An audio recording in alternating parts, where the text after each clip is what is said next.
There's a common misconception that any personal injury case can turn into a six-figure, case or $1 million case.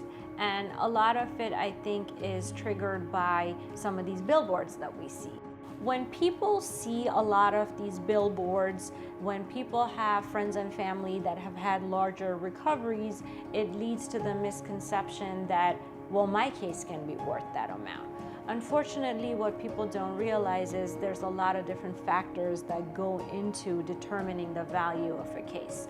You have to look at liability. Whose fault was it? Was there comparative negligence? Did you contribute to this accident? Was it solely caused by one factor, or were there multiple factors? What kind of insurance is there? Every insurance is different. You can have someone that has $1 million auto policy and an umbrella policy on top of that, or you can have someone with no insurance or just a $10,000 insurance. There's also damages. That's another big part of it. There's going to be a big difference if you had a broken femur and you had to be airlifted to the hospital versus somebody that has a sprain, strain, and they went to the ER, got checked out, and went home. So when you look at all these variables, those are the things that determine the value of the case.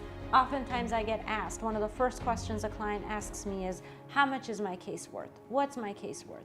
Well, my answer always is, it depends. What does it depend on? It depends on what kind of insurance there is, what's the theory of liability, and what are your damages. And by damages, I mean, what kind of medical treatment are you going to need to get to maximum medical improvement?